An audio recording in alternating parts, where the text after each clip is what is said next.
మాయలో పడి అంకోలం నిజ బీజ సంతతి రయస్కాంతోపలం సూచిక సాధ్వీనైజ విభుంలతాక్షితిరుహం సింధు సరిద్వల్లభం ప్రాప్నోతీహ యథా తథా పశుపతే పాదారవిందద్వయం చేతోవృత్తిరుపేత్య తిష్టతి సదా సా భక్తిరుచ్యుత్యతే. సముద్రాన్ని చేరిపోయినటువంటి నదిలా విడదీసి చూపించడానికి వీలు లేని రీతిలో నాలో ఉన్నటువంటి తేజస్సు నీలోకి కలిసిపోయి అవిభాజ్యమై విడదీసి చూపించడానికి వీలు లేని రీతిలో నీలో కలిసిపోవడానికి కావలసినటువంటి భక్తి నాకు కటాక్షించు. ఆ భక్తి ఎలా ఉండాలో తెలుసా కృష్ణ? నీపాద సరోజ చింతనముపై ఇంకా మధ్యలో పూజ చేస్తున్నాడు పాపం ఆవిడండి, చక్కగా హాయిగా చక్కగా పూజ చేసుకుంటారు, రామాయణం చదువుకుంటారు, ఓ కొడుకుతో కోడలతో ఎవరితో పేచి ఉండదు ఆవిడికి, ఒక్కళ్ళనొక మాట అనరు, ఎవరన్నా ఏమన్నా నవ్వేస్తారు, ఎంత మంచి ఆవిడో అని ఆ పోర్షన్ వాళ్ళు ఈ పోర్షన్ వాళ్ళు ఆ ఇంటి వాళ్ళు ఈ ఇంటి వాళ్ళు వచ్చి 4 అక్షతలు అట్టుకొచ్చి అమ్మ మీ చేత్తో ఆశీర్వచనం చేయండి అని నమస్కారం చేస్తారు. చూసారా, నేను చూసే పూజకి ఎంత బాగా వాళ్ళందరూ నాకు నమస్కారాలు ఎడుతున్నారో, బాగుండదు, వాళ్ళు దండాలు ఎట్టని పూజ చేశారనుకోండి, అయిపోయిందంతే ఆ పూజ.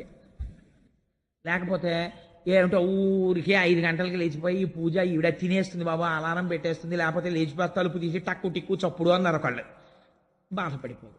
లోకుల్నంగని మెచ్చని అలుగని లోలోన నిందించని చీకాకున్బడని మహాత్ముడనని జేలొగ్గని మూకీ భావమునన్ తిట్టని త్రోయని నీ కారుణ్యము కలిగి ఉండినను అంతే చాలునో శంకర.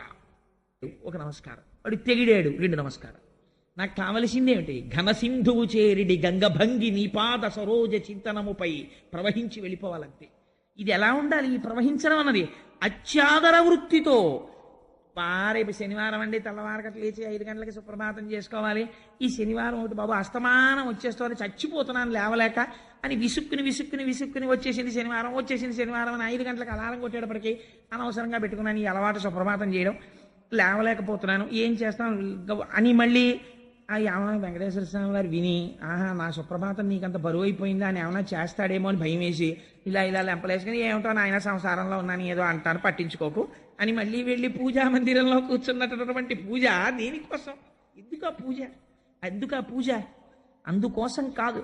మన్మూర్ధ్నికాళియపనే వికటాట వీషు శ్రీ వెంకటాద్రిశిఖరే శిరసశ్రుతీనాం చిత్తేప్యనన్య మనసాం సమమాహితౌతే శ్రీ వెంకటేశ చరణౌ శరణం ప్రపద్యే అని నువ్వు శరణాగతి చేస్తుంటే నీ మనస్సు రమించిపోవాలి. ఒక్కొక్క శ్లోకం చదువుకుంటుంటే స్వామి మీద అబ్బా యోషా గణీనవరదగ్ని విమధ్యమాని ఘోషాలయేషు దిమంధన తీవ్ర ఘోషా ఘోషాత్ కలిం విదధతే కకుభశ్చ కుంభా శ్రీవేంకటాచలపతే తవ సుప్రభాతం అని ఎప్పుడు చదువుతారని మనసు ఉరకలు వెయ్యాలి.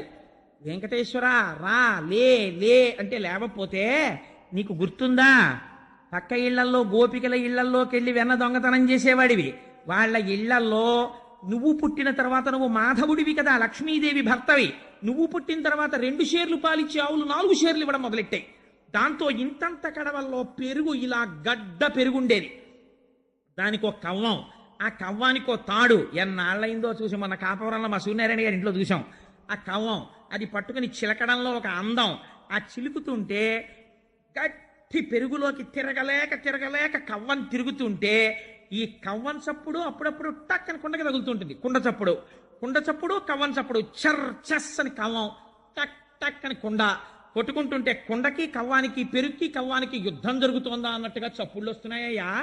గుర్తు రావట్లా కృష్ణావతారం ఇచ్చిరా అని పిలుస్తుంటే మీరు యోషా గణైనవ రదగ్ని విమధ్యమాని ఘోషాలయేషు దిమంధన తీవ్ర ఘోషా. స్వామి వెంకటాచలంలో ఇది చదువుతుంటే వకుళమాత అక్కడేగా ఉంది యశోదా రూపంలో.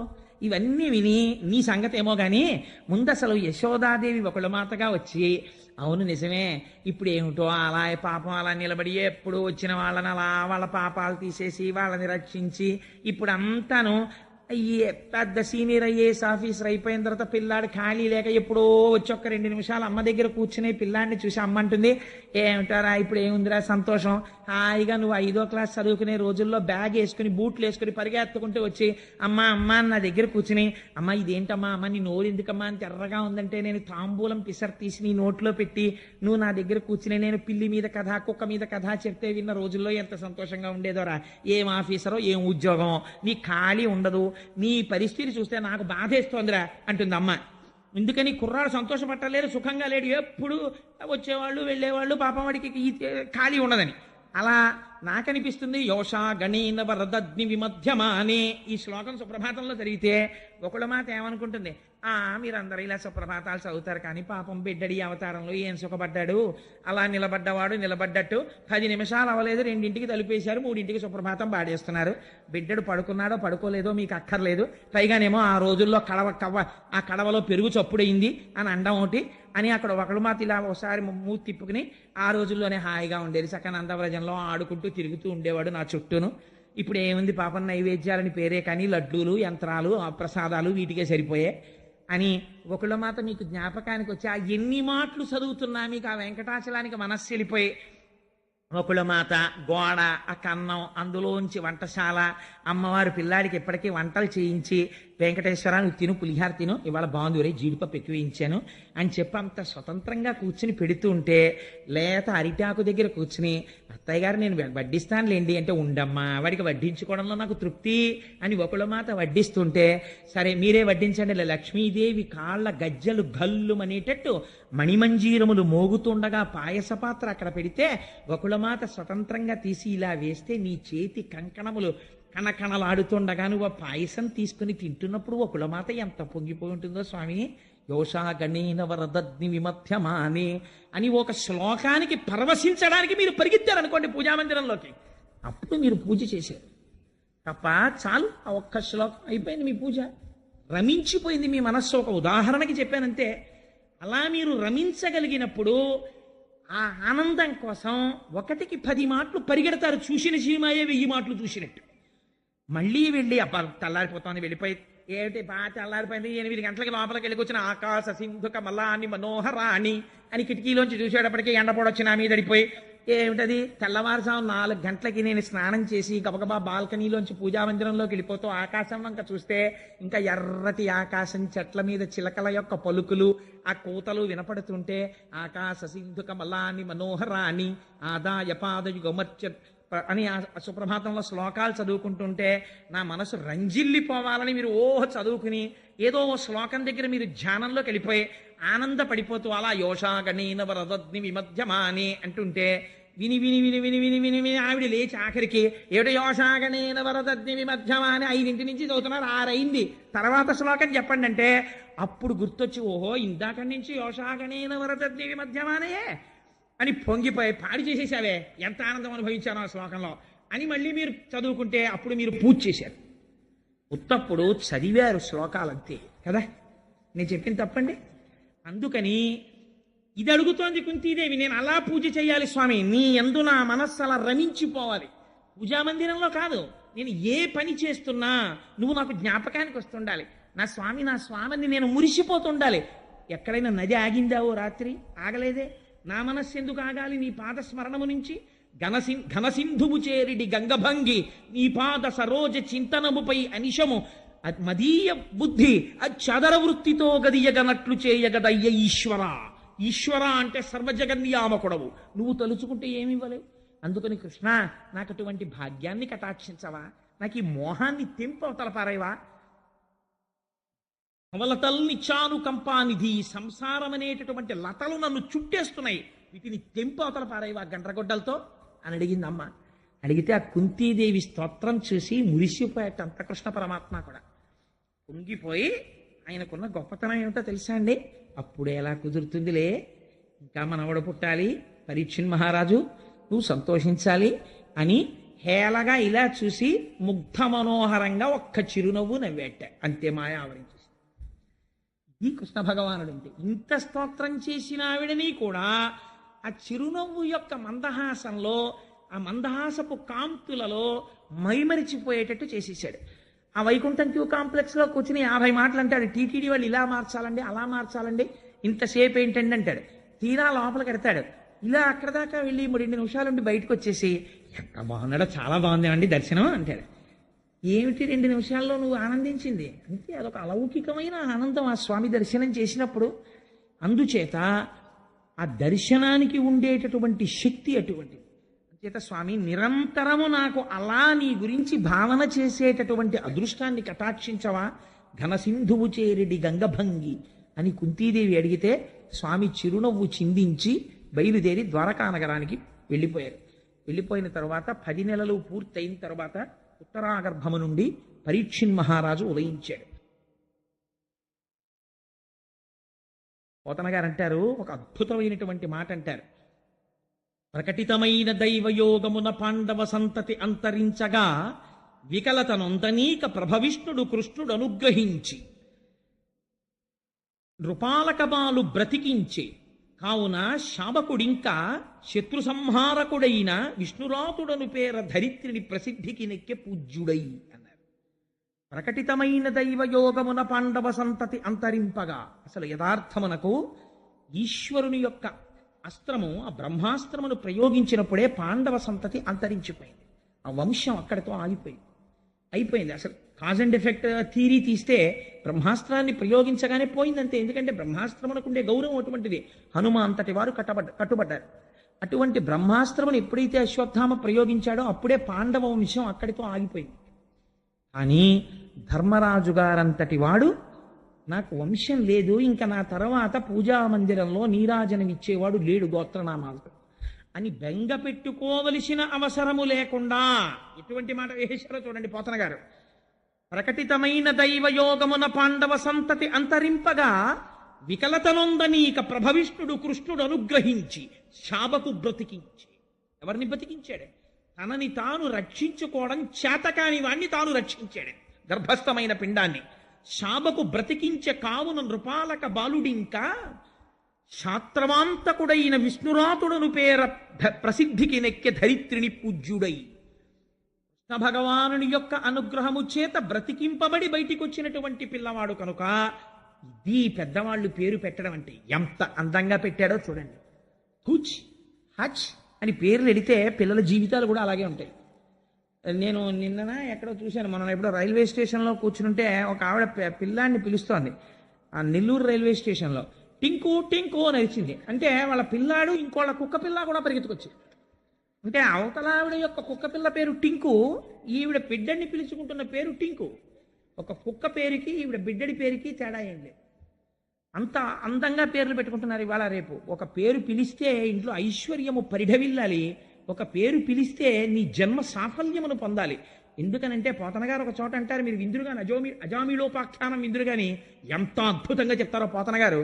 పేరు పెట్టి బిడ్డని పిలిచిననైనా, పిల్లాన్ని పిలిచినా సరే, హాస్యకేళినైనా, హాస్యం కోసమైనా సరే, విశ్రామ కేళినైనా, ఆడుకుంటూ సరదాగా ఒరే మాధవైలరా అన్నా సరే ఏమైపోతుందో తెలుసా అండి?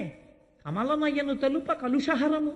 ఈశ్వరుడి పేరు పిలవగానే మీలో ఉన్న పాపం పోతుందంతే. నామమునకున్న శక్తి అటువంటిది, నామమంత గొప్పది. ఆ పేరు పెట్టుకోవడంలో ఉంది అదృష్టం. ధర్మరాజు గారు అంటే ఎటువంటి మహానుభావుడండి. ఇవాళ రేపు మనం తెలుసుకోవాల్సినవి భాగవతంగా వినేయడం కాదండి, కొన్ని విషయాలు తెలుసుకోవాలి. ఇవాళ నేను కొంతమందిని చూస్తుంటాను, తల్లి తండ్రి బ్రతికుంటారు, కొడుకు శుభలేఖ వేసుకుంటాడు పెళ్లికి. ఏమన్నా తెలుసా అండి? తల్లి లేరు, తండ్రి లేడు. మా చిన్నతనంలో ఒక ముష్టివాడు వచ్చేవాడు, అమ్మా నాకు తల్లి వల్లాహానం, అమ్మా నాకు తండ్రి వల్లాహానం. అంటే వల్లాహానం అంటే లేడనిలా ఉంది బహుశా. నాకు తల్లి లేదు, నాకు తండ్రి లేడు, నాకు అన్న లేడు, కాబట్టి ఎందుకు వచ్చానంటే భిక్షానికి వచ్చానన్నట్టు. నాకు తల్లి లేడు, నాకు తండ్రి లేడు, పైన ఓ దేవుడు బొమ్మ ఉండదు, ఓ శ్రీరస్తు ఉండదు, శుభమస్తు ఉండదు, అవిఘ్నమస్తు ఉండదు, పిలిచేవాడు లేడు, నాకు చాంద్రమానం తెలియదు, స్వస్తి స్త్రీ చాంద్రమానం లేదు, ముహూర్తం లేదు. నా అంతటి నేను స్వయం భూలింగల్లా పుట్టాను, ఎవరికి పుట్టానో నాకు తెలియదు. అందుకని దిక్కులేని ఇంకోతి నాకు దొరికింది, అందుకని వెడ్ ఇంకోతిని. కాబట్టి మీ అందరూ ఎవరు? అన్నం లేక బాధపడుతున్న దరిద్రులు. కాబట్టి మీరేం చేస్తారు? అక్షతలు ఏం వెయ్యక్కర్లేదు, మీకు అంత తపశ్శక్తి లేదు. మీరేం చేస్తారు? మీ అందరికీ అన్నదానం చేస్తున్నాం, 10కి 12కి మధ్యలో లంచ్, వచ్చి అన్నం తిని వెళ్ళిపోండి. ఓ శుభలేఖ వేస్తాడు, అది శుభలేఖ. అది పట్టుకొచ్చి పెద్దలకు ఇవ్వడానికి వాడు ఎంత సిగ్గుపడాలి. ఏంటో ఇది నేను ఇలా రాయిచ్చా ఇవ్వచ్చా అని వాడు సిగ్గుపడాలి. వాడు అది వేసుకుని చాలా గొప్పగా నేను శుభలేఖ రాశానని వాడిని పట్టుకు తిరగడం. ఇది ఎప్పుడైనా మన పిల్లలకి మోడల్కి పనికొస్తుంది, ఎంత బాగుందో చూడు కొత్తగా ఎలా ఉందోను అని మనం దాచుకోవడం, భగవద్గీత దాచుకున్నట్టు. ఎక్కడి నుంచి వస్తుందండి సంస్కారం రమ్మంటే పిల్లలకి? ధర్మరాజు గారు పెట్టాడు పేరు, మహానుభావుడు. విశ్వరాతుడను పేర, విష్ణురాతుడను పేర. ఈ పిల్లవాడు మరణించవలసిన వాడు అమ్మ కడుపులోని. ఎందుకు బ్రతికాడో తెలుసా? శ్రీ మహావిష్ణువు యొక్క అనుగ్రహం చేత బ్రతికాడు. విష్ణువు అనుగ్రహము చేత బ్రతికినవాడు కనుక వీడిని పిలిచినప్పుడల్లా మాకు గుర్తు రావాలి మా స్వామి అనుగ్రహం. స్వామి నీ అనుగ్రహం వల్ల మా వంశం నిలబడిందని మాకు గుర్తు రావాలి. అందుకని వీడిని ఏమని పిలుస్తామో తెలుసా? విష్ణురాతుడని పిలుస్తాం. ఎలా పెట్టాడో చూడండి పేరు. ఇప్పుడు ఏం చూస్తున్నాడు? ఏది చేస్తున్నా ఈశ్వరానుగ్రహాన్ని చూసుకుంటున్నాడు ధర్మరాజు గారు. అన్నయ్య ఆ పేరు వదిలే అన్నయ్య, మోడర్న్ నేమ్స్ ఏం పెడదామన్నయ్య అనలేదు అర్జునుడు అదృష్టవశాత్తు. కాబట్టి ఆయన ఒప్పుకున్నాడు. విష్ణురాతుడను పేర ధరిత్రిని ప్రసిద్ధికి నెక్కే పూజ్యుడై. అందుచేత ఈ భూమండలమునందు విఖ్యాతి వహించాడు పరీక్షిత్ మహారాజు. ఆ పరీక్షిత్తు పుట్టిన తర్వాత ఒక గమ్మత్తు జరిగిందిటే, అంటే యథాలాపంగా కలిసిపోయింది కాబట్టి ఇక్కడ చెప్పేస్తాను. ధర్మరాజు గారు సింహాసనం మీద కూర్చుని రాజ్యసభలో అందరూ సభ తీరి ఉండేవారు. లేక లేక లేక లేక దక్కిన ఒకే ఒక్క నలుసు ఉత్తరాధికారి రాజ్యానికి వంశానికి. అందుకని ఎంతో ప్రేమతో తొడ మీద కూర్చోబెట్టుకుని ధర్మరాజు గారు సింహాసనం మీద కూర్చుని ఉండేవట్ట. ఈ పిల్లాడు అందరినీ ఇలా చూస్తుండేవట్ట. ఎందుకురా ఇలా చూస్తాడు వీడు అందరినీ, వీడికి ఏమన్నా దృష్టి లోపమా అనుకునేవారేమో. కానీ అలా అనుకునేంత విర్రివాళ్ళు ఏం కారుగా పాండవులు.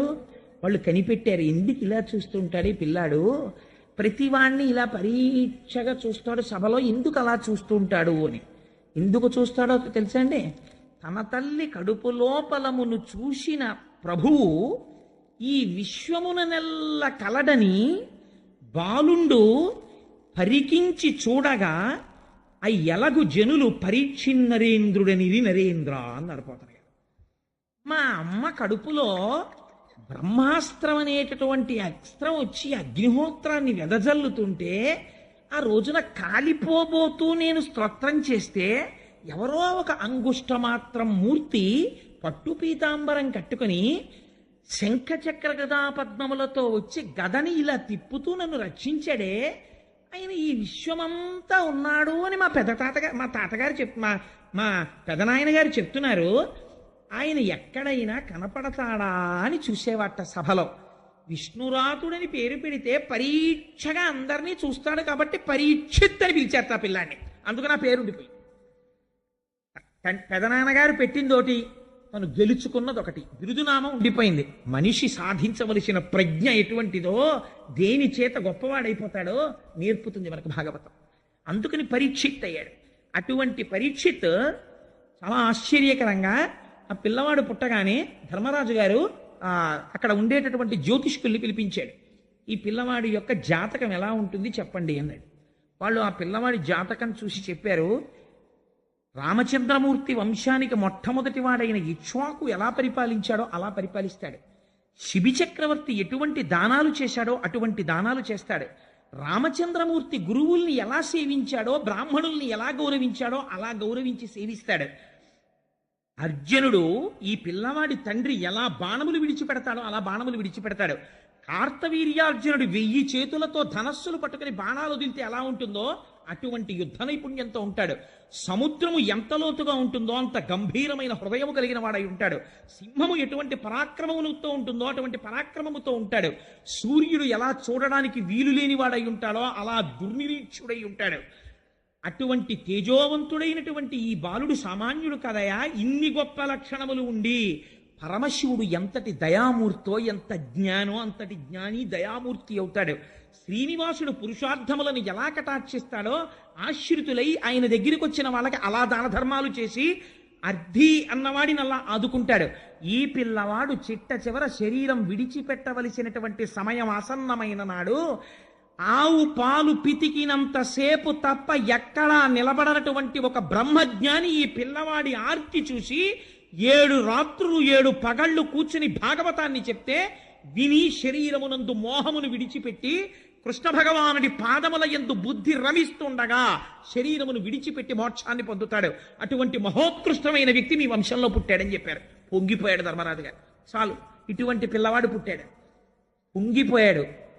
అప్పుడు అనుకున్నాడు, నేను కురుక్షేత్ర యుద్ధం చేశాను, ఎన్నో కొన్ని కోట్ల మందిని తెగటార్చాను, ఎందరో మరణించారు, ఈ పాపము నన్ను కాల్చకూడదు, ఈ పాపము పోగొట్టుకోవడం కోసమని అశ్వమేధయాగం చెయ్యాలి. అశ్వమేధయాగానికి కావలసినంత సంభారములు, ఆ బంగారము ఎక్కడి నుంచి వస్తాయని భీమార్జునుల్ని పిలిచి అడిగాడు. అయితే అప్పుడు భీమార్జునులు ఒక మాట చెప్పారు, అన్నయ్య దాని గురించి నువ్వేం బెంగ పెట్టుకోకు. ఎందుచేత అంటే ఇత పూర్వం ఉత్తర భారతదేశంలో ఒక మహానుభావుడు మరుత్తనబడేటటువంటి రాజు అశ్వమేధయాగం చేసి తత్సంబంధమైనటువంటి కాంచన పాత్రలు మొదలైనటువంటి వాటిని విడిచిపెట్టాడు. ఆ కాంచన పాత్రలు మొదలైనవి తెచ్చుకోవడానికి రాజుకి పరిపాలనాధికారము ఉంది కనుక అది మన పాలిత ప్రాంతములోకి వస్తుంది కనుక ఆ సంభారములను తీసుకొస్తాను, నువ్వు అశ్వమేధం చేయమన్నారు. 3 అశ్వమేధయాగాలు చేశాడు ధర్మరాజు గారు. 3 అశ్వమేధయాగములు చేసిన తరువాత అశ్వమేధయాగాలకి కృష్ణ పరమాత్మని ఆహ్వానించారు, సమున్నతంగా సత్కరించారు. కృష్ణుడు కూడా ఎంతో సంతోషించాడు.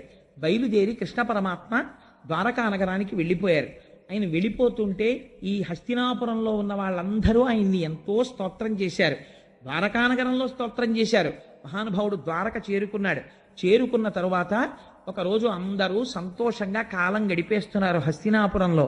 విదురుడు వచ్చాడు. భాగవతం మన జీవితాన్నే బయట పెడుతుందండి. మీరు అంతర్లీనంగా గమనించండి. అస్తమానం నేను అలా అంటే మీరు కొంచెం బాధపడచ్చు, కానీ మీ అంతటా మీరు గమనించే ప్రయత్నం చెయ్యండి. మనవడు పుట్టేశాడు పరీక్షిత్. చాలా సంతోషంగా ఉంది కుంతి. ఎవరు అంత స్తోత్రం చేసిందో ఆ కుంతి ఈశ్వరుడి గురించి మరిచిపోయింది. మరిచిపోయిందంటే నా ఉద్దేశంలో పూర్తిగా విస్మరించిందని కాదు.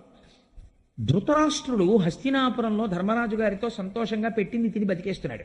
గాంధారి ధృతరాష్ట్రుడు పక్కన కూర్చుని ఏదో పెట్టింది తినేసి ఆవిడ సంతోషంగా కాలం గడిపేస్తోంది. పాండవులు రాజ్యం వచ్చేసింది, వాళ్ళు సంతోషంగా కాలం గడిపేస్తున్నారు. పరీక్షిత్ మహారాజు పెద్దవాడు అయిపోతున్నాడు. ఉన్న ఒక్కగానొక్క నలుసు పెద్దవాడవుతున్నాడు, మంచి కీర్తివంతుడు, ఎటువంటి అవగుణాలు లేవు, పొంగిపోతున్నారు. విదురుడు వచ్చాడు. ఎప్పుడు రావాలో అప్పుడు వస్తాడు విదురుడు. విదురుడు రావడంలో భారతంలో ఒక గమ్మత్తు ఉంటుంది. ఎందుకంటే విదురుడు వస్తే మీరు గుర్తుపెట్టుకోండి, మృత్యువు గురించి మాట్లాడుతుంటాడు. ఎందుకు మాట్లాడతాడంటే విదురుడు యమధర్మరాజు యొక్క అంశ. ఎప్పుడు ఈ శరీరం పడిపోతే ఏం జరుగుతుందో, ఎంత జాగ్రత్తగా ఉండాలో చెప్తుంటాడు. మాండవ్య మహర్షి యొక్క శాపం చేత 100 సంవత్సరముల శూద్రభావనని తీసుకుని విదురుడిగా వచ్చాడు మహానుభావుడు. అపారమైన ధర్మవేత్త. ఆయన తీర్థయాత్రలకు వెళ్ళిపోయాడు కురుక్షేత్ర సమయంలో. మైత్రేయుడు కనపడి ఆయనకి ధర్మాన్ని, ఈశ్వరానుష్ఠానానికి సంబంధించినటువంటి రహస్యాల్ని తెలియచేశాడు. అవి విన్న తరువాత భగవంతుణ్ణి ధ్యానం చేసుకోవాలని తిరిగి వచ్చాడు. హస్తినాపురం వచ్చిన తర్వాత ధర్మరాజు గారు ఎదురెళ్ళాడు. ఎదురెళ్ళి తీసుకొని వచ్చాడు. ఇలా మహానుభావ, ఒక పక్షి అంటే పెద్దలు కనపడినప్పుడు ఎలా మాట్లాడాలో ధర్మరాజు మాట్లాడితే చూడాలండి. భారతంలో కానీ భాగవతంలో కానీ ధర్మరాజు మాట్లాడితే చాలా గంభీరంగా ఉంది. ధర్మరాజు ఏమంత వెర్రివాళ్ళ తెలివి తక్కువ వాళ్ళ మాట్లాడదు, చాలా గంభీరంగా మాట్లాడతాడు ధర్మరాజు. ధర్మరాజుకి అలా మాట్లాడడం రాకపోతే భీముడిని ఎవరండి అదుపు చేయగలరు? భీమసేనుడిని అదుపు చేయాలంటే ధర్మరాజు గారి మాటకే సాధ్యం. అంతటి మహానుభావుడు. అందులో విరాట పర్వంలో చూడండి, ఆ చెట్టు పీకేస్తుంటాడు. అప్పుడు ఒక్క మాట అంటాడు, అంతే ఆఫ్ చేస్తాడు. అన్నగారంటే అది అలా ఉండాలి. అన్నగారంటే ఈ కిందనున్నటువంటి నలుగురు ఒక్కొక్కడు ఒక్కొక్క రకం వాడు అయినా సరే పెద్ద ఆయన మాట కట్టుబడిపోతాడు. ఈ గౌరవం వాళ్ళకుంది, అలా ఉంచగలగడం ఆయనకి తెలుసు. అది అన్నదమ్ములంటే అలా ఉండాలి భారతంలో. చూడండి, ధర్మరాజు విదురుడికి ఎదురెళ్ళి స్వాగతం చెప్పి అర్ఘ్యపాద్యాదులు ఇచ్చి స్నానం చేశాక చక్కటి భోజనం చేసి విశ్రమించిన తర్వాత పాద సంవాహనం చేస్తూ కాళ్ళ దగ్గర కూర్చుని అంటాడు, మహానుభావ, మీరు చాలా కాలానికి తిరిగి వచ్చారు, మా అదృష్టం. మేము చిన్న పిల్లలుగా ఉండగా మా తండ్రి గారు మరణిస్తే ఒక పక్షి తన పిల్లల్ని ఎంత జాగ్రత్తగా రెక్కల కింద పెట్టుకుని కాపాడి తాను తీసుకొచ్చిన ఆహారాన్ని నోట్లో పెడుతుందో అలా మమ్మల్ని కాపాడారు. లక్క ఇంట్లో పెట్టి మమ్మల్ని కాల్చేద్దాం అనుకున్నప్పుడు, అనేకమైన ప్రయోగాలు చేసి మమ్మల్ని సంహరించాలనుకున్నప్పుడు మీరు ధర్మాన్ని వివరణ చేశారు. సర్వకాలములయందు మా రక్షణ కోరుకున్నారు, మా వృద్ధి కోరుకున్నారు. అటువంటి మీరు ఎన్నో క్షేత్రములను పర్యటించారు. తీర్థయాత్ర చేసి వచ్చిన వాడి విషయంలో ఎలా ఉండాలో భాగవతం చెప్తుంది. తీర్థయాత్ర చేసి వచ్చినటువంటి వాడి పాదములకు నమస్కరిస్తే, ఏ పాదములకు వీడు నమస్కరించాడో యువతలవాడు తీర్థయాత్ర చేయకపోయినా తీర్థయాత్ర చేసి వచ్చిన వాడి పాదములకు నమస్కరించడం చేత ఆయా క్షేత్రములలోని దేవతల యొక్క అనుగ్రహం కలుగుతుంది. మీరు ఏ ఏ తీర్థములు తిరిగారు? ఏ ఏ తీర్థములను వసించి తిరిగి మీరే ఏ గిరుల్ కృమ్మినారని ఆ మనుచరిత్రలో ప్రవరాక్షుడు అడుగుతాడు. అలా మీరు ఎక్కడెక్కడికి వెళ్ళారు, ఏమేం చూశారు, మాకు చెప్పవలసింది అని అడుగుతాడు. విదురుడు ఎంతో సంతోషిస్తాడు. పెద్దవాళ్ల దగ్గర మాట్లాడవలసినటువంటి విధానంలో మాట్లాడతాడు ధర్మరాజు. సంతోషించి ఆయనతో మాట్లాడి పంపించిన తరువాత ధృతరాష్ట్రుడు ఒక్కడే కూర్చుని ఉంటాడు. కూర్చుని ఉండగా వస్తాడు విదురుడు. వచ్చి ఒక మాట అడుగుతాడు. ఇది భాగవతం, అందుకే భాగవతం కొన్ని కోట్ల జన్మల తర్వాత మాత్రమే వింటారు. భాగవతం విన్న ఫలితం ఉట్టినే పోదు అనడానికి కారణం అదే. ఆయన అన్నాడు, ఏమయ్యా అంధుడా అని పిలిచాడు. ఓ కళ్ళు లేనివాడా, నువ్వు ఒక విషయం మరిచిపోయావేమో అని నేను అనుకుంటున్నాను అన్నాడు. ఏమిటి అని చూశాడు ధృతరాష్ట్రుడు. అవమానించాడు విదురుణ్ణి కురుక్షేత్రానికి ముందు. అన్నాడు, నీకు జ్ఞాపకం ఉందా, దుర్యోధనుడు తొడలు విరిగిపోయి కురుక్షేత్రంలో పడిపోయిన తరువాత ఇంకా బ్రతకాలన్న కోరికతో నీ పిల్లలతో ఎన్నో మాటలు పాండవుల్ని చంపాలని ప్రయత్నం చేసి వాళ్ళకి రావలసిన రాజ్యభాగాన్ని నువ్వు పెదనాయన వయ్యుండి కూడా కబళిస్తే ఆ పిల్లలు ధర్మంగా యుద్ధం చేసి రాజ్యాన్ని సంపాదించి నీవారన్నవారు మిగలకుండా చంపవతల పారేస్తే దిక్కు లేక వాళ్ళ పంచన చేరితే అన్నానికి భీముడు అన్నాడు ఆ రోజున, పుట్టుగ్రుడ్డి, నీ బిడ్డలకి నీతి చెప్పలేక వాళ్ళని చంపడానికి కారకుడు అయ్యావురా, ఇంకా బ్రతుకుదామని పిండం తినడానికి మా ఇంటి మీద పడ్డావా అని అడిగాడు. ఎంత మరిచిపోయి బ్రతకడానికి ఇంకా ఇక్కడ చేరి తిరిగి బతుకుతున్నావురా అని అడిగాడు. కళ్ళు తిరిగిపోయాయి ధృతరాష్ట్రుడికి. నీకు ఇంత వయస్సు వచ్చింది, నీ కళ్ళ ముందు బిడ్డలు వెళ్ళిపోయారు, నీవారన్న వాడొక్కడు లేడు. ఎవరు నశించిపోవాలని కోరుకున్నావో వాళ్ళు అన్నం పెడుతున్నారు నీకు, తింటున్నావు. దేనికి తింటున్నావు? ఇంకా బ్రతికేద్దామని. అలా తినేసి కూడా బ్రతికేస్తావురా? నీ ఒళ్ళు ముడతలు పడిపోయింది, నీ కళ్ళు పుట్టుకతో కనపడవు. ఇలా ఎన్నాళ్ళు ఉంటాయి అనుకుంటున్నావు ప్రాణాలు? చచ్చిపోతావు. ఇక్కడ ఉన్నా చచ్చిపోతావు, ఉండకపోయినా చచ్చిపోతావు. బుద్ధి మరల్చుకోవడం నేర్చుకో. ఎందుకు ఈ బ్రతుకు నీకు? నా మాట విని ఉత్తర క్షణం లేచి ఉత్తర దిక్కుకు వెళ్ళిపో. ఎవ్వరి కోసం చూడకు. వెళ్ళిపోయి ఇన్నాళ్ళు బ్రతికిన దుష్ట బ్రతుకు చాలు నీకు. ఇప్పటికైనా నా మాట విను. వెళ్ళిపోయి ఈశ్వరుడి యందు మనస్సు చేర్చి ప్రాణములను ఆహుతి చేసే అందులో చేసేసి యోగ మార్గంలో ఈశ్వరుణ్ణి చేరిపో. లేకపోతే నువ్వు చేసిన పాపాలకి ఎన్ని జన్మలు ఎత్తవలసి ఉంటుందో అన్నాడు. వెంటనే లేచి, గొప్ప మాట చెప్పావయ్యా, నిజమే. ఇంకా నేను ఎవరి కోసం బ్రతకాలయ్యా? భీముడు మొదలైన వాళ్ళు పెడుతున్నటువంటి ఈ నెత్తుటి కూడు తిని ఇంకా బతికేస్తున్నానా సంతోషంగా? నిద్రపడుతోందా? ఛీ, రోత పుట్టిందయా, వెళ్ళిపోతున్నానండి. ఒక వయస్సు వచ్చేసిన తరువాత మనిషి దృష్టి దేని మీదకి వెళ్ళిపోవాలో విదురుడు చెప్తున్నాడు. విదురుడు ధృతరాష్ట్రుడికి చెప్పట్లేదు, కళ్ళు మూసుకుపోయిన అందరికీ చెప్తున్నాడు కదండి. నేను తప్పన్నానా? లేదు కదా. ఎటువైపుకి వెళ్ళవలసిన అవసరం ఉందో, ఇంకా శరీరం పడిపోయే టైం దగ్గరికి వచ్చేస్తున్నప్పుడు ఇంకా కోడల మీద దెప్పుళ్ళు, కూతురు మీద దెప్పుళ్ళు, పెద్ద కోడల ఇంటికి వెళ్ళి రెండో కోడల మీద నేరాలు, రెండో కోడల ఇంటికి వెళ్ళి పెద్ద కోడల మీద నేరాలు, గుళ్ళోకి వెళ్ళి కూడా నలుగురిని కూర్చోపెట్టుకుని తన వాళ్ళ మీద నేరాలు. ఎప్పటికీ నీ మనస్సు ఈశ్వరుడి మీద మగ్నం అవుతుంది. జుట్టు తెల్లపడిపోయింది, ఒళ్ళు ముడతలు పడిపోయింది, పలకల పలకల పలకల కింద చాప పొలుసుల్లాగా చర్మం అంతా అద్దంలాగా విడిపోతోంది ఎక్కడికక్కడ చలిగాలికి. పూర్వం ఉన్న పటుత్వం లేదు. చేతులు వణుకుతున్నాయి. కూర్చుని లేద్దామంటే మోకాళ్ళు కొంచెం నొప్పెడుతున్నాయి. పూర్వంలా కొంచెం ఎక్కువ తింటే జీర్ణం అవ్వట్లేదు. త్రేణుపులు వస్తున్నాయి. ఒక్క రాత్రి నిద్రపోకపోతే ఉండలేకపోతున్నావు. పిల్లల పెద్దవాళ్ళు అయిపోయారు. వాళ్ళు చేసుకోగలిసినవి వాళ్ళు చేసుకుంటున్నారు. నువ్వు అస్తమానం నీకే జీతం ఎంత వస్తుందని అడిగితే వాడు విసుక్కుంటున్నాడు. నిన్ను చూసేటప్పటికీ లెక్క పెట్టుకుంటున్నవాడు వెనక్కి పెట్టేసుకుంటున్నాడు. ఇంకా ఎందుకు బ్రతికేస్తానంటావు? బ్రతుకుతావు చచ్చే వరకు. కాబట్టి ఈలోగా మార్చు మనస్సుని. అలా కాకపోతే ధృతరాష్ట్రుడు అయిపోతావు అని నేర్పుతున్నాడు విదురుడు. ఈ మాటలు చెప్తే బయలుదేరిపోయాడు ధృతరాష్ట్రుడు. అంతే, గాంధారికి కూడా చెప్పలేదు. ఇది విచిత్రం. గాంధారికి కూడా చెప్పకుండా అంతఃపురాన్ని విడిచిపెట్టి పుట్టుగ్రుడ్డివాడు తడువుకుంటే ఉత్తర దిక్కు వెళ్ళిపోయాడు. వెళ్ళిపోతే భర్త వెళ్ళిపోతున్నాడని పసిగట్టింది గాంధారి. పసిగట్టి ఆయనతో పాటుగా వెళ్ళిపోయింది. వెళ్ళిపోయిన తరువాత మరునాడు ఉదయం ధర్మరాజు గారు స్నానానుష్ఠానములన్నీ పూర్తి చేసుకున్న తర్వాత ప్రతిరోజు వచ్చి పెద్ద తండ్రి గారిని ధృతరాష్ట్రుడికి గాంధారికి తల తాటించి నమస్కరించేవాడు.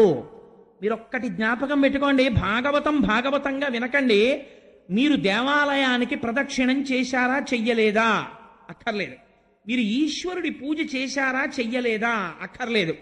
తల్లి తండ్రి కనీసం ఇద్దరిలో ఒకరైనా బ్రతికున్నవాడు అదృష్టవంతుడు. ఎందుకని?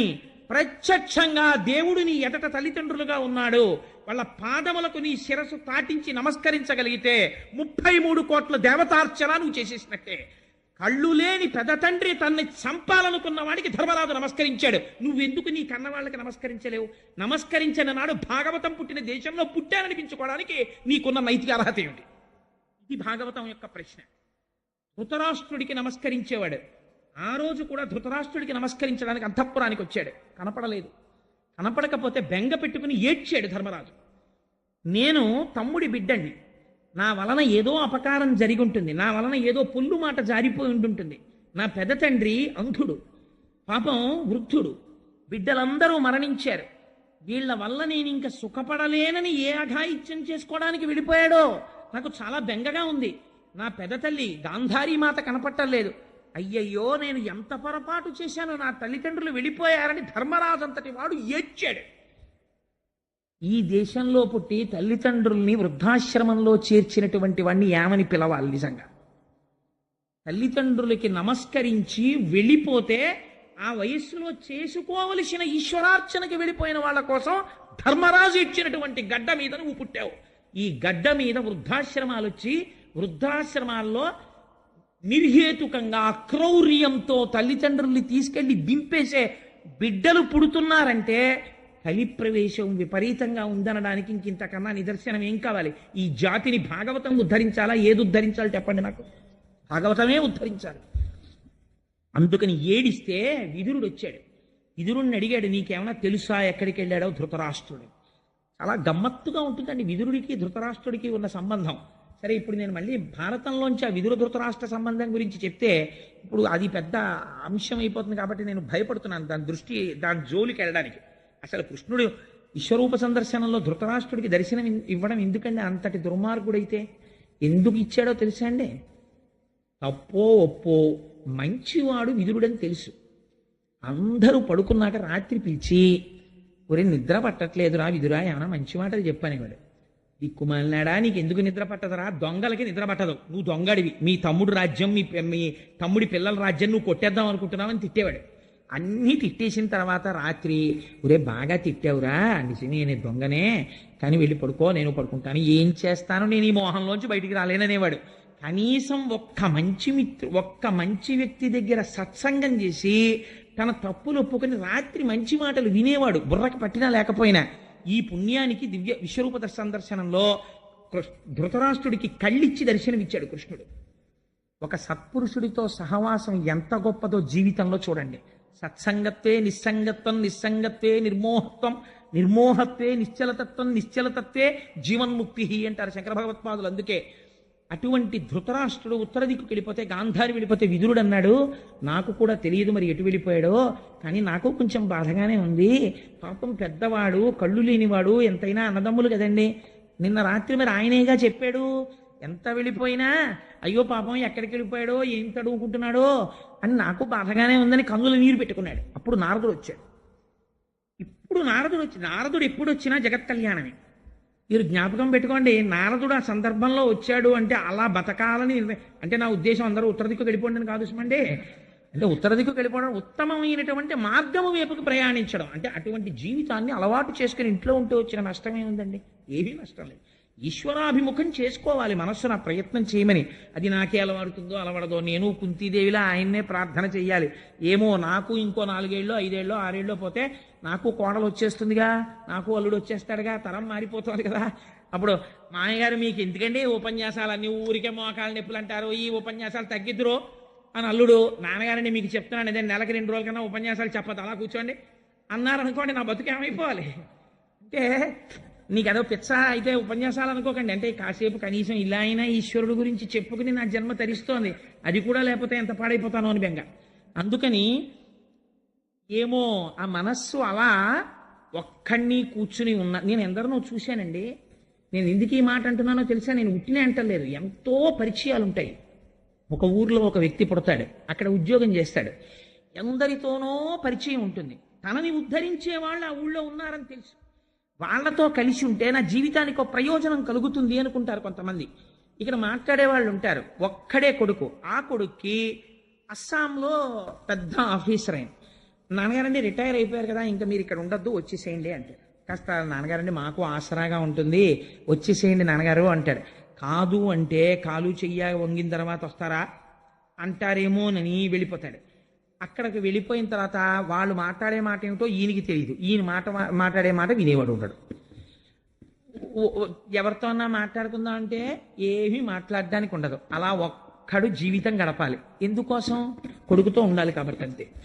అప్పుడు ఉత్తరాభిముఖ ప్రయాణం కావాలి. మనస్సు ఒక్కడే ఉన్నా ఈశ్వరుడి వైపుకి తిరగడం అలవాటు అయిపోయింది అనుకోండి, కొంతలో కొంత తృప్తి ఉంటుంది, ఆ కనీసం దాంట్లో రమించగలిగి ఉంటాడు. అందుకని అది అలవాటు లేదనుకోండి, మరింత పెనుభారం అయిపోతుంది, జీవితం చాలా కష్టమైపోతుంది. అందుకని భాగవతం చాలా ప్రాక్టికల్గా మాట్లాడిందండి అర్థం చేసుకోవలసిన విషయాన్ని. అందుకే ఆ నిర్ణయం ధృతరాష్ట్రుడు తీసుకుంటే నారదుడు వచ్చి ఆయన అన్నాడు, ఎందుకు ఏడుస్తున్నావు అన్నాడు ధర్మరాజు. ఎందుకు ఏడుస్తున్నావు అంటే ధర్మరాజు అన్నాడు, అందరూ అనే మాట ఆయన అన్నాడు. అయ్యో పాపం మా పెద్దనాన్నగారికి కళ్ళు లేవండి, ఏమిటో పిచ్చాడు వెళ్ళిపోయాడు ఉత్తర దిక్కుకి తపస్సని మీరే చెప్తున్నారు, ఏం తింటాడు, ఎవరు పెడతారు మా పెద్దనాన్నకి అంటే ఆయన అన్నాడు నారదుడు, ఈ పిచ్చ ప్రశ్న మాని. ఎవడు పెడతాడేమిటి? 2 కాళ్ళున్న దాన్ని 4 కాళ్ళున్నది తినేస్తోంది, 4 కాళ్ళున్న దాన్ని 2 కాళ్ళున్నవాడు బాణం వేసి కొట్టి చంపు తినేస్తున్నాడు. ఒకళ్ళనొకళ్ళని చంపకపోయినా కేవలం పోషించడానికే, సత్పురుషుల్ని పోషించడానికి చెట్లు కాయలు కాసి పళ్ళు పండి అందవేమోనని కిందకి వంగి అందిస్తున్నాయి బరువుని. కాయి కోసేశాక కొమ్మ పైకి వెళ్ళిపోతాం. ఈశ్వరుడికి తెలిసి ఎలా పోషించాలో తనని నమ్ముకుని వెళ్ళిపోయిన వాడికి మధ్యలో నీ బెంగ ఏమిటి? నువ్వు నోరు మూసుకుని కూర్చో హాయిగా. వాడు వెళ్ళవలసిన స్థితికి వెళ్ళాడు. నీకు చెప్పేనా మీ పెద్దనాన్న ఏమవుతున్నాడో ఇప్పుడు చెప్పేస్తున్నాడు చూసుకో అన్నాడు.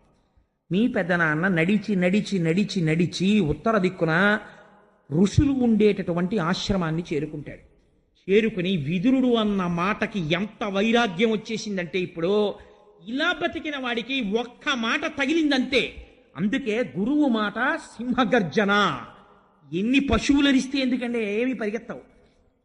కాకి లేచిన దగ్గర నుంచి అరుస్తుంది, ఏది పరిగెడుతుంది? గురువు ఒక్క మాట చెప్తాడు, సింహం ఒక్కసారి గర్జిస్తుంది, అన్ని జంతువులు పారిపోతాయి గుహల్లోకి. గురువు ఒక్క మాట చెప్తాడు అంతే, మనిషి జీవితం మారిపోతుంది. విదురుడు చెప్పాడు, ధృతరాష్ట్రుడు మారాడు, అప్పటి వరకు మారలేదు.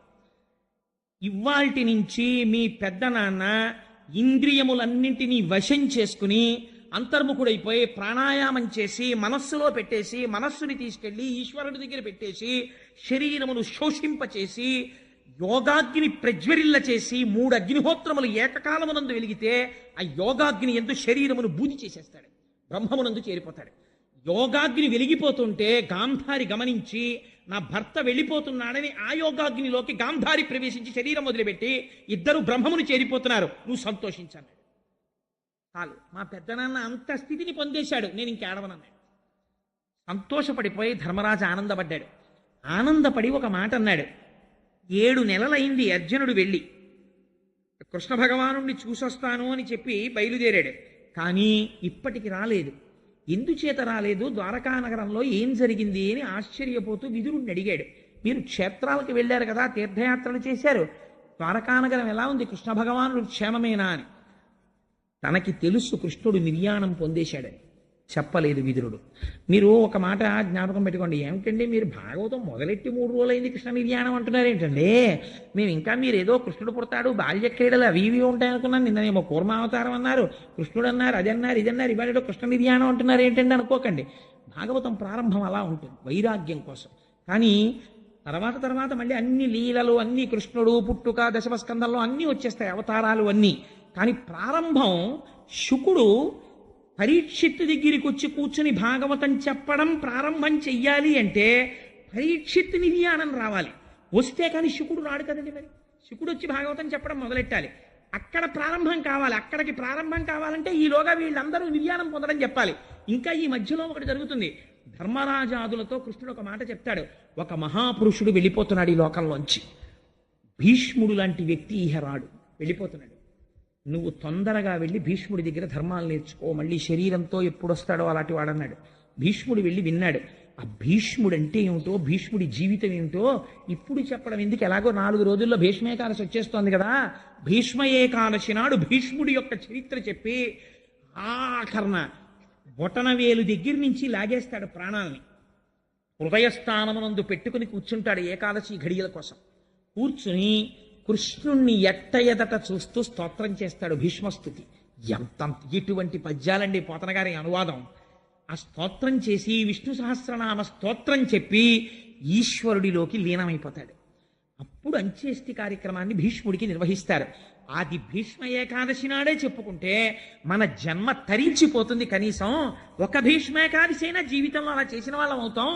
ఆ రోజున సత్యనారాయణ వ్రతం చేసుకుని విష్ణు సహస్ర పారాయణ చేసుకుని ఆ రోజు సాయంకాలం భీష్ముడి చరిత్ర చెప్పుకొని ఆ రోజున భీష్ముడు చేసిన స్తుతి చెప్పుకొని ఆ రోజున వాణిగారు పంచిపెట్టేటటువంటి స్తోత్రాల్ని మనందరం బహుమానంగా అందుకుని చక్కగా ఇంటికెడదాం. భీష్మేకాదశి సార్థకత చెందిపోతుంది ఆ రోజున. అందుచేత కృష్ణ భగవానుడు నిర్యాణము చెందాడన్న అప్రీతికరమైన వాక్కు విదురుడు చెప్పలేదు. ఎందుచేత అంటే వాక్కుకి ఒక నియమం ఉంది. సత్యం బ్రూయాత్ ప్రియం బ్రూయాత్ న బ్రూయాత్ సత్యమప్రియం. సత్యమైన అప్రియమైన మాట చెప్పకూడదు. కృష్ణుడు వెళ్ళిపోయాడన్న మాట తనంత తాను తెలుస్తుంది. తెలిసే లోపలే చెప్పేస్తే ధర్మరాజాదులు తట్టుకోలేరని విదురుడు చెప్పలేదు.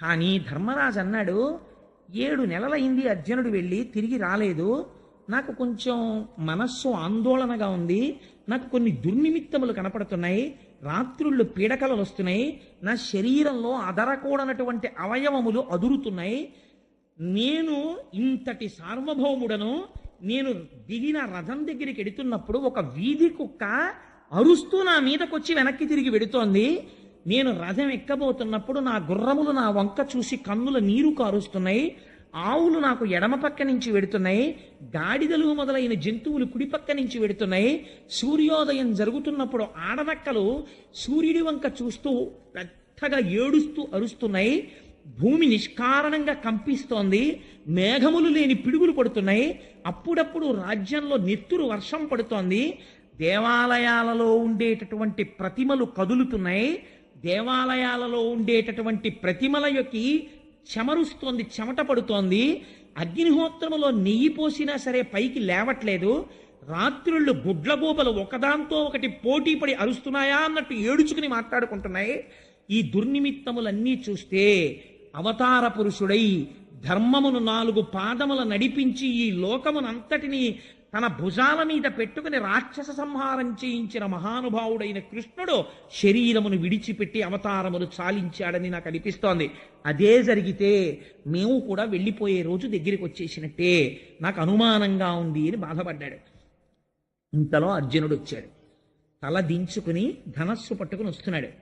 వస్తుంటే ఆ ముఖం చూసి, నేను అన్ని ఇప్పటికే శ్లోకాలు పద్యాలు తగ్గిస్తున్నాను, కొన్ని కథ నడవదని.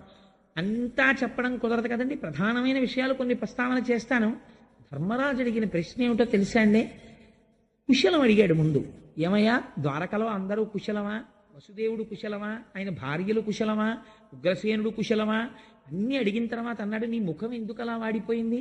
ఒకవేళ ఎవరైనా రోగులు కానీ, స్త్రీలు కానీ, వృద్ధులు కానీ, దీనులు కానీ నీకు శరణాగతి చేస్తే వాళ్ళని రక్షించలేకపోయావా? వృద్ధులైన వారు, పసిపిల్లలు తినకుండా నువ్వు ఎక్కడైనా ముందు భోజనం చేసి వచ్చావా అని అడిగాడు. ఎంత గొప్ప మాట చూడండి. మనం సాధారణంగా ఏం చేస్తామంటే, పెద్దవాళ్ళు ఉండగానే మాకు ఆఫీస్ టైం అయిపోతుందనో ఇంకోటనో ముందు బాగుండదండి పెద్దవాళ్ళు వాళ్ళకి పెట్టేయండి అని వాళ్ళకి భోజనం పెడతాం, వాళ్ళు కూడా అలాగే తినేసి వెళ్ళిపోతారు. పెద్దవాళ్ళు పాపం ఎక్కడో కూర్చుని గడగడ వణికిపోతూ అలా కూర్చుని ఉంటారు. నోరు విప్పి అడగలేక, ఒరే ఉండలేకపోతున్నాను రా, దడదళ్ళాడిపోతోంది, లేచి పంక్తి దగ్గరికి వచ్చేటప్పటికే కుర్చీలు ఆక్రమించేస్తున్నారు, నాకు ఎక్కడొక్కడ కూర్చోపెట్టి ఇంత అన్నం పెట్టేద్దు అంటాడు. తినేసిన వాడికి ఎంత పాపం సంక్రమిస్తోందో చూడండి. అన్నానికి పిలిచినవాడు, ఆతిథ్యం ఇచ్చేవాడు జాగ్రత్త పడాలి. ఈ మాట అడిగాడు ధర్మరాజు.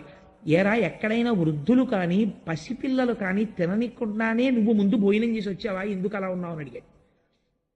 అడిగితే అర్జునుడు అన్నాడు, అన్నయ్య, మన నెచ్చెలి, మన చెలికాడు, మన దైవము, మన బంధువు, మన సమస్తమైనటువంటి కృష్ణుడు శరీరాన్ని విడిచిపెట్టేశాడు. ఎంత ఆశ్చర్యమో తెలుసా అన్నయ్య.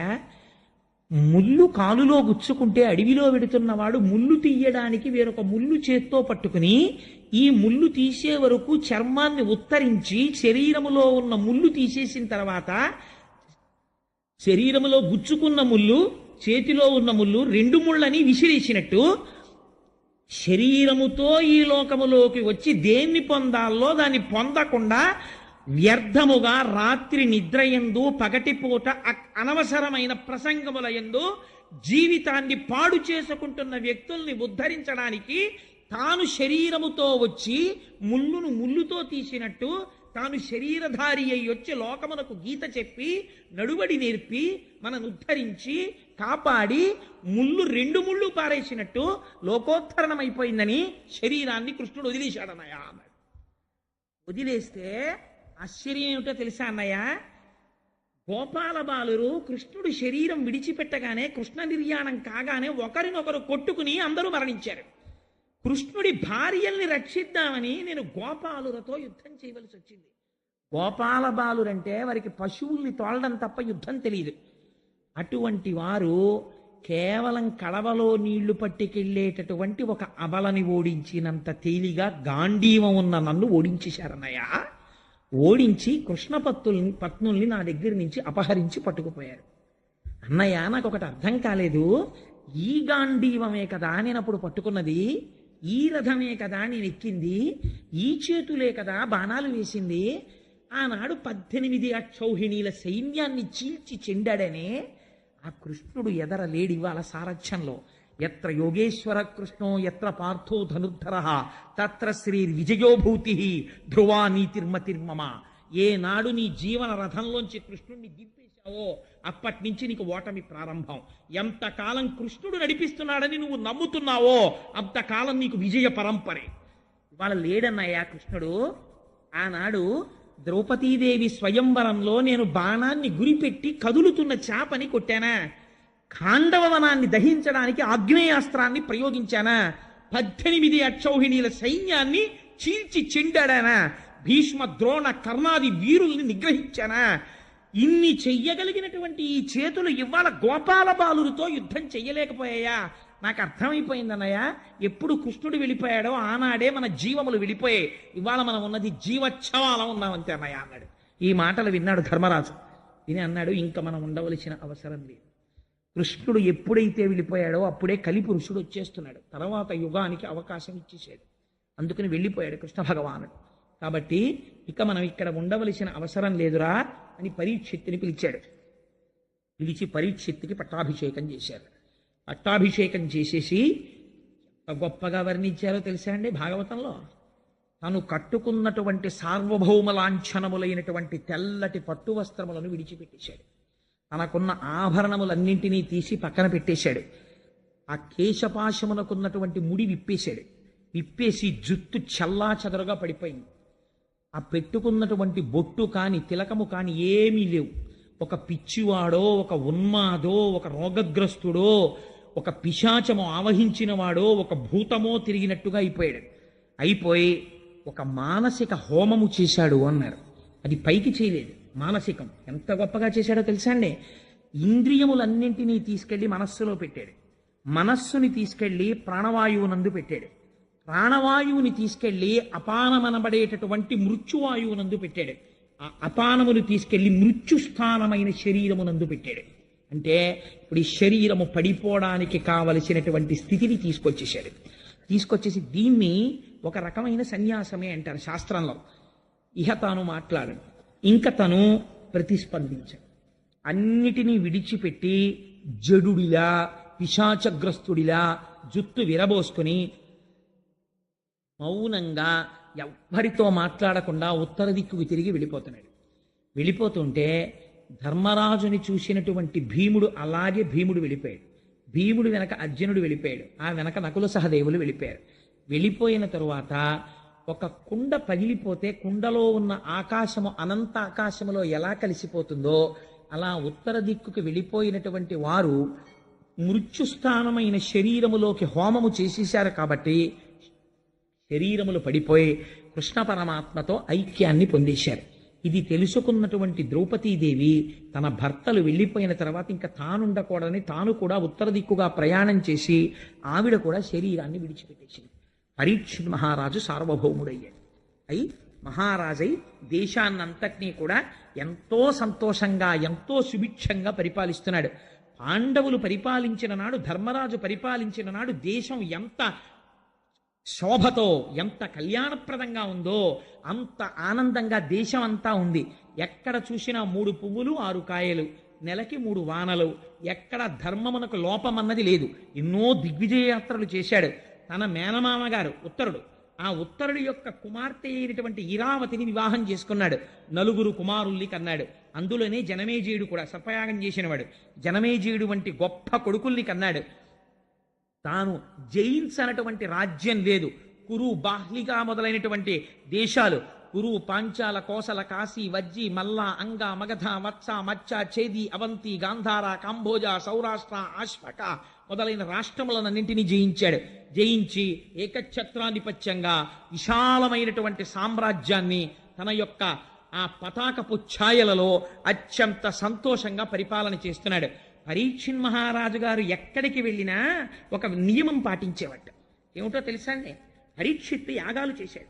పరీక్షిత్ యాగం చేసినప్పుడు అందరూ వచ్చి కూర్చునేవారు. ఎందుకో తెలుసా అండి? ఎంత గొప్ప యాగాలు చేశాడంటే పరీక్షిత్ ఆయన దేవతల్ని పిలుస్తుంటే స్వాహ అని దేవతలు వచ్చి ఎదురుగుండా కూర్చుని పుచ్చుకునేవారు. యాగం చెయ్యని వాళ్ళు కూడా యాగశాలలోకి వచ్చి కూర్చుని ఆ దేవతలందరూ వచ్చి కూర్చుని హవిస్సు పుచ్చుకు వెళ్ళడం చూసేవారు. అంత నిష్ఠాగరిష్ఠుడై యాగములు చేశాడు. ఆయన దిగ్విజయయాత్రకి వెడుతుంటే శిబిరము వేసుకుని ఉంటే ఆ ఊళ్ళల్లో ఉన్న జానపదులు వచ్చి చెప్తుండేవారట, మీ మహానుభావ, మీ పెద్ద తండ్రి గారైనటువంటి ధర్మరాజు గారు, తాతగారు, పెద్ద తండ్రి గారు కాదు, అభిమన్యుడు కదా తండ్రి, తాతగారు ధర్మరాజు, మీ పెద్ద తాతగారైనటువంటి ఆ ధర్మరాజు గారు ఇలాగే దిగ్విజయ యాత్రకి వచ్చి కూర్చున్న తరువాత మహానుభావుడు కృష్ణ పరమాత్మ ఏం చేసేవారో తెలుసా? శిబిరంలో పాండవులందరూ నిద్రపోతుంటే తానొక్కడే కత్తి పైకి తీసి పాండవులకు ఆపద వస్తుందేమోనని నిద్రపోతున్న పాండవులకు తెలియకుండా కత్తి పట్టుకుని శిబిరం చుట్టూ తిరుగుతుండేవాడు. కృష్ణుడు అంత రక్షించాడయా మీ తాతల్ని. అదే కృష్ణుడు సారథ్యం చేస్తుంటే పాండవ మధ్యముడైనటువంటి అర్జునుడు ఒక్కొక్కసారి పిలవడం కోసమని తన పాదంతో డొక్కలో ఇలా తన్నాడు. తంతే వెనక్కి తిరిగి చూసి, ఫల్గుణ ఏ రథం ఎటు తిప్పాలి అని అడిగేవాడు. అర్జునుణ్ణి పిలిచి బావా అని హాస్యం ఆడేవాడు. కాళహస్తీశ్వర శతకంలో ధూర్జటి పొంగిపోతాడు. నే నిరూపముగా తలంతు మదిలో నిరూపమోకాలో. ఎంత ఆదరించాడండి నిజంగా పాండవుల్ని. మహాశివరాత్రి నాడు అర్జునుడు గబగబా పరిగెడుతున్నాడు పాలచం పట్టుకుని. బావా ఎక్కడికి పరిగెడుతున్నావు అన్నాడు. శివాలయానికి బావా, ఇవాళ శివరాత్రి అభిషేకం చేయాలన్నాడు. శివుడు శివాలయంలోనే ఉన్నాడు అనుకుంటున్నావా? ఇదిగో ఇక్కడ లేడా అని పంచ పైకి తీశాడు. మోచిప్పలో శివలింగం కనపడింది. అంత శివకేశవ అభేదం. కృష్ణ భగవానుడి మోచిప్పకి శివలింగాన్ని చూసి అర్జునుడు అభిషేకం చేశాడు. నీ రూపు మోకాలో అంటాడు ధుర్జటి. అంతటి మహాత్ముడు కంటిని రెప్ప ఎలా కాపాడుతుందో అలా కాపాడాడయా. పరీక్షిత్, నీకు ఆశ్చర్యకరమైన విషయం చెప్పనా? ఒక్కొక్కసారి కృష్ణుడు కన్నుల నీరు పెట్టుకుని, బావా మీలాంటి వాళ్ళు, మీలాంటి భక్తులు, మీలాంటి బంధువులు నాకు ఎక్కడ దొరుకుతారో అని గభాలను వంగి మీ వాళ్ళ కాళ్ళు పట్టుకునేవాడయా. అంత ప్రేమ చూపించాడు. కృష్ణ పరమాత్మతోడి జీవితముగా గడిపేశారు మీ తాతలు. అంత గొప్పవాళ్ళు. ఎంత అదృష్టవంతుడివని చెప్తేట పరీక్షిత్ కృష్ణ కథలు విని తన తాతలు కృష్ణుడితో గడిపినటువంటి మర్యాదా పురస్సరమైనటువంటి విశేషాలు విని కన్నుల నీరు కారిపోయి పొంగిపోతూ పట్టుబట్టలు తెప్పించి చీనాంబరాలు తెచ్చి పాండవులతో కృష్ణుడు గడిపినటువంటి రోజులు చెప్పిన వాళ్ళందరికీ బహుమానాలు ఇచ్చేవాట. అందుకని ఆయన ఎక్కడికైనా వెడితే చాలు, ఏమంటే మీ తాతగారికి కృష్ణుడికి ఉన్న అనుబంధం ఒకటి చెప్పనా అని ఏదో సంఘటన చెప్పేవారు. పొంగిపోయి శభాష్ భలే చెప్పారా, మా తాతలు అలా తిరిగారా కృష్ణుడితో అని తీసుకొచ్చి బట్టలు పెట్టేవట్టే. ఆ కృష్ణుడి యొక్క పాదముల యందు నిరంతరము రమించిపోతుండేవాడు. అంతటి మహాత్ముడైనటువంటి పరీక్షిత్ పరిపాలిస్తుండగా లోకమంతా ప్రశాంతంగా అత్యంత ఆనందముతో ఉన్నది. నేను ఇవాళ ఇక్కడ ఎందుకు ముగిస్తున్నానంటే, ఉపన్యాసాన్ని ఎప్పుడూ కూడా ఒక మంగళముతో ప్రారంభించి మంగళంతో పూర్తి చేయడం మంచిది. ఇంకా నేను ఇది దాటాను అనుకోండి, వెంటనే అద్భుతమైన విషయాలు వచ్చేస్తాయి. అవి ఆపడం కష్టం. అసలు కలియుగం ఏమిటో, కలియుగంలో ఎందుకు మనసు లాగుతుందో, కలిపురుషుడి యొక్క ప్రభావం ఎలా ఉంటుందో, పరీక్షిత్ స్థానాలు ఎక్కడిచ్చాడో ఆ రహస్యాలు బయటికి వస్తాయి. అందుకని ఇవాళ ఈ మంగళం పరీక్షిత్తు పరమ సంతోషంగా పాలిస్తున్నాడు. అంత నామం వింటేనే పొంగిపోయినటువంటి కృష్ణ కథలో మనం కృష్ణుడి గురించి స్తోత్రం చేయకుండా వెళ్ళిపోతే మనం దోషభూయిష్ఠులం అయిపోండి. అందుకని అందరం చక్కగా స్వామి నామని చెప్పి బయలుదేరదాం. మీరందరూ ఎంత విశాలమైన హృదయం ఉన్నవాళ్ళు. ధూర్తుడు వీడు చెప్తే మేము వినడం ఏమిటని ఉండదు. పోన్లేరా చెప్పాడు విందామని వింటారు. మీ వంటి సంస్కారులకు నేను శిరస్సు వంచి నమస్కరించాలి. ఇక్కడే ఉన్నాడండి ప్రతిష్ఠ జరిగినటువంటి గురువాయూరప్ప కృష్ణ భగవానుడు. విని పొంగిపోవాలి, నా బిడ్డలు ఎంత స్తోత్రం చేస్తున్నారో అని. వసుదేవసుతం దేవం కంసచాణూరమర్దనం దేవకీ పరమానందం కృష్ణం వందే జగద్గురుం అతసీ పుష్పసంకాశం హారనూపురశోభితం రత్నకంకణకేయూరం కృష్ణం వందే జగద్గురుం మందారగంధ సంయుక్తం చారుహాసం చతుర్భుజం బర్హి పింఛావచూడాంగం కృష్ణం వందే జగద్గురుం ఉత్పుల్ల పద్మపత్రాక్షం నీలజీమూత సన్నిభం యాదవానాం శిరోరత్నం కృష్ణం వందే జగద్గురుం రుక్మిణీకేళీ సంయుక్తం పీతాంబరశిశోభితం అవాప్త తులసీగంధం కృష్ణం వందే జగద్గురుం గోపికానాం కుచద్వంద్వం కుంకుమాంకితవక్షసం శ్రీనికేతం మహేశ్వాసం కృష్ణం వందే జగద్గురుం శ్రీవత్సాకం మహోరస్కం వనమాలా విరాజితం శంఖచక్రధరం దేవం కృష్ణం వందే జగద్గురుం కృష్ణాష్టకమిదం పుణ్యం ప్రాతరుద్ధాయ యః పఠేత్ కోటి జన్మ కృతం పాపం స్మరణేన వినశ్యతి. మీకొక్క రహస్యం చెప్పాలి. ఇవాళ చెప్పినటువంటి ప్రసంగంలో ధృతరాష్ట్రుడు ఉత్తర దిక్కుకి వెళ్ళిపోయినటువంటి సందర్భాన్ని, విదురుడు ధృతరాష్ట్రుడితో మాట్లాడిన మాటల్ని, పాండురాజు ధర్మరాజు మిగిలిన పాండవులు ఉత్తరాభిముఖులైన ఘట్టాన్ని ఎవరు విన్నారో జీవితంలో అటువంటి వారికి నిర్హేతుక కృపగా కృష్ణ పరమాత్మ తన పాదారవిందముల యందు భక్తిని కృప చేస్తాడు అని పోతన గారు అభయమిచ్చారు. అంత మహోత్కృష్టమైనటువంటి ఘట్టం ఆ ఘట్టం. చారిత్రాత్మకమైనటువంటి ఘట్టం రేపు ప్రారంభమవుతుంది. ఎందుకంటే ఇంకా రేపటి నుంచి ధర్మదేవత సాక్షాత్కరించి మాట్లాడుతుంది. కలిపురుష ప్రవేశం. నిజంగా మాటలు ఎలా ఉంటాయో మన జీవితాన్ని సెల్యులాయిడ్ మీద చూపిస్తారు పోతన గారి రేపు.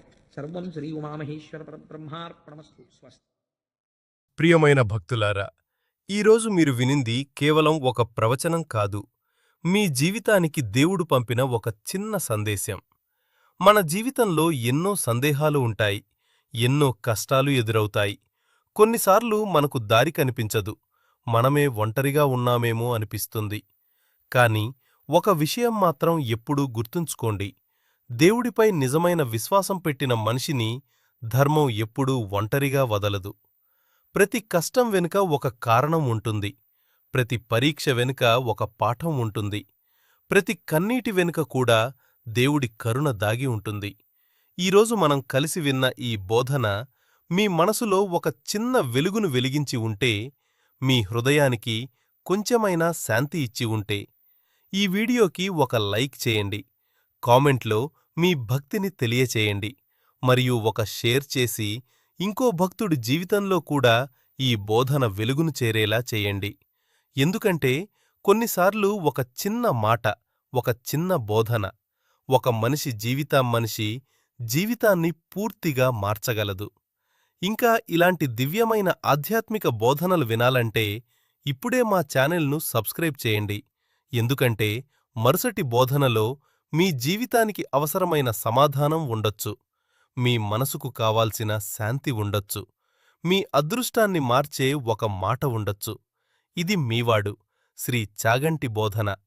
మళ్ళీ మరో దివ్యమైన ఆధ్యాత్మిక ప్రయాణంలో మనమందరం కలుద్దాం. అప్పటివరకు మీ జీవితంలో శాంతి నిలవాలి, దేవుడి కరుణ మీతో ఉండాలి, ధర్మం మీ అడుగులకు దారితీయాలి. ధన్యవాదాలు.